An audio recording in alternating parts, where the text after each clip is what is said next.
Ce soir, on a la joie, le plaisir et l'honneur surtout d'accueillir quelqu'un qu'on a eu la chance de voir sur le petit écran pendant les Jeux panaméricains pour vous donner un peu son pedigree. Médaillé de bronze aux Jeux Panam à Toronto en juillet 2015 au 1500 mètres. Standard olympique au 1500 mètres pour Rio, un temps de 3,34 à Monaco. C'est d'ailleurs c'est le record du Québec. Et finalement, il s'en va bientôt le championnat du monde à Pékin le 27 août avec l'équipe canadienne au 1500 mètres. Mesdames et messieurs, un temps sur piste de 5000 mètres à 13,56, c'est du sport. Charles Philibert Sibuto!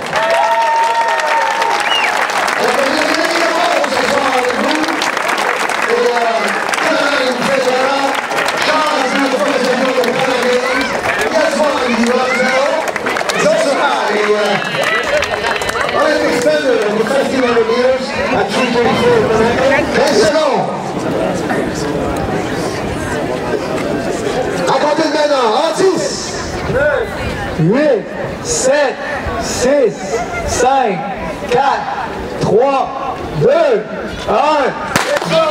Et bravo, Charles-Philippe. Là, c'est parti.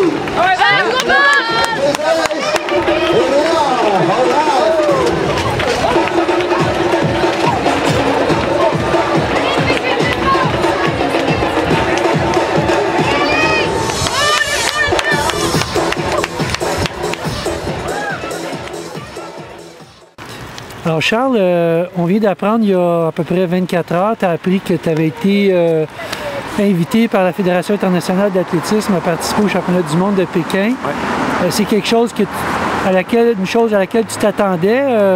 C'était quoi ta première réaction quand tu l'as quand même appris officiellement? Ben, je me disais, c'est une bonne chose de faite, là, parce que je m'entraînais en ayant en tête que j'allais y participer, mais j'avais pas la certitude que j'allais le faire. Fait que là, de savoir que enfin, je vais pouvoir y aller, puis que là, je vais pouvoir organiser mes voyagements, que je vais pouvoir organiser toutes mes affaires en fonction, ben, c'était quand même un soulagement en soi. Mais là, reste qu'ils m'ont donné à peu près ils me donnent une semaine d'avis pour me procurer mon visa avant de partir. Puis ça m'a mis dans un rush un peu. Fait que c'est le fun, mais en même temps, là, un matin, c'est comme un wake-up call. OK, t'as des trucs à faire là, avant de partir, puis il faut que tu t'actives. Comment tu approches ces championnats-là pour toi là, comme expérience? C'est quoi tes objectifs? Qu'est-ce que tu veux faire là-bas à Pékin? Moi, j'aimerais ça aller à Pékin puis faire une finale. Puis je me dis que quand tu arrives en finale, après ça, tout peut t'arriver. Je pense franchement avoir les outils pour passer en demi-finale. Ça serait un peu une déception pour moi en demi-finale. En même temps, en demi-finale, c'est plus costaud. Mais je pense que je vais être un bon coureur dans des situations tactiques. Puis j'aimerais ça me rendre en finale. Même si c'est mes premières participations à un championnat du monde. Puis je me dis aussi que c'est vraiment la meilleure des pratiques que je peux avoir avant les Olympiques. Donc c'est pour ça que cette année, je tenais absolument à y aller au championnat du monde. C'est pour pas arriver aux Olympiques l'année prochaine un peu dépourvu d'expérience face à vis-à-vis des stades qui sont aussi grandioses, qui sont aussi pleins, puis aussi... c'est quelque chose, c'est une chose courir dans une Diamond League, dans une finale directe contre 15 gars, mais c'en est une autre de courir 3 rondes une après l'autre. C'est deux choses complètement différentes. Fait que moi, je voulais avoir cette expérience-là, je trouvais ça important. Là, selon ce que tu m'as dit tout à l'heure, c'est que tu n'allais pas te rendre en Corée, rejoindre l'équipe canadienne au camp d'entraînement. Tu allais directement te rendre à Pékin. Ouais. Est-ce que dans le fond, c'est peut-être pas une meilleure chose pour toi à ce stade-ci? Dans le fond, le souci qu'on a par rapport à aller directement à Beijing ou aller en Corée du Sud, c'est par rapport surtout à la pollution. Si j'étais arrivé plus que 10 jours à l'avance à Beijing, là, je pense que les coachs auraient voulu absolument que j'aille quelques jours en Corée du Sud pour être capable de finaliser mon entraînement dans un environnement qui est plus sain que la pollution à Beijing. Là, je vais arriver 10 jours avant. C'est sûr que 10 jours avant le pic de la saison, tu fais plus de long run puis tu fais plus de travail aérobique si intense. Fait qu'il y ait de la pollution ou pas, c'est sûr que c'est vraiment pas l'idéal qu'il y ait de la pollution, mais en même temps, je vais pouvoir vivre avec, je pense. Aujourd'hui, tu as 24 ans, si je me rappelle bien. On a discuté quelque chose tout à l'heure, puis j'aimerais ça revenir là-dessus. Pour parler du développement de l'athlète, on est assez fiers de dire que tu es un produit fait au Québec, comme on dit. Puis il y a aussi le fait qu'il y a des gens qui ne savent peut-être pas, mais tu n'as jamais été dans une équipe junior. Je pense que ton fait d'armes le plus important en jeune âge, c'était peut-être d'être allé un championnat canadien ou junior. Le seul championnat canadien junior que j'ai fait, c'est en cross. Puis t'as pratiquement pas besoin de te qualifier pour y aller ou quoi que ce soit. Qu'est-ce que ça dit sur qu'est-ce que ça nous dit ça sur si on veut l'attitude que devrait avoir un jeune athlète quand il a 17 ans, 18 ans, puis il n'est peut-être pas nécessairement au niveau où il espère être? Ben, moi aussi, à 17, 18 ans, je trouvais ça frustrant de me faire dire qu'il faut que je sois patient, puis que mes années juniors, c'est pas ça qui compte, c'est les années seniors qui comptent.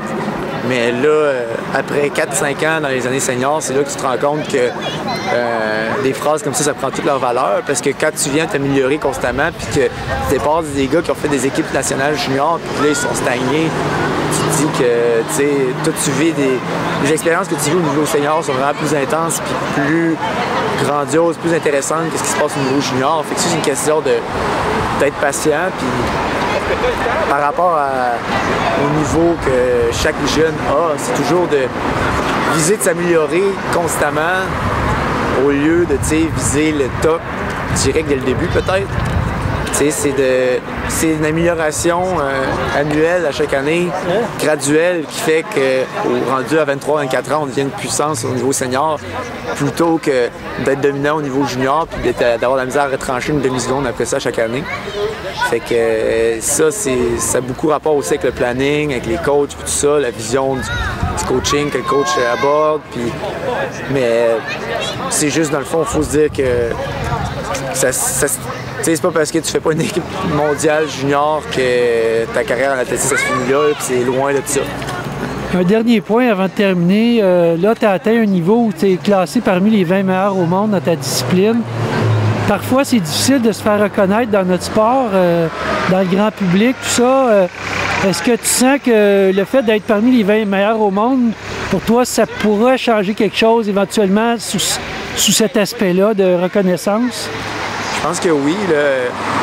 Surtout aux 1500 mètres en athlétisme, moi, à mon avis, c'est l'épreuve avec le plus de profondeur en athlétisme. L'athlétisme, c'est le sport avec le plus de profondeur dans le monde. Il n'y a pas autant de pays dans le monde qui pratiquent un seul sport quand on parle de l'athlétisme. Ça, au sport, peut-être qu'il y a autant de participation, ça doit être le soccer mondialement.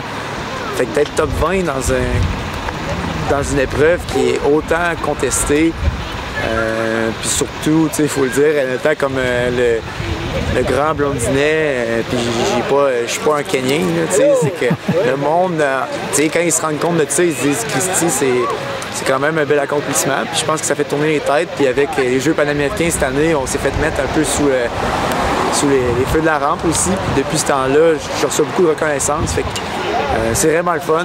Puis je trouve ça vraiment cool d'avoir autant de support à travers mon sport puis à travers les étapes que j'ai traversées dernièrement. Puis c'est vraiment le fun de savoir qu'il y a du monde derrière soi qui nous regardent, qui suivent qu'est-ce qu'on fait, puis qui sont à l'affût de nos avancements.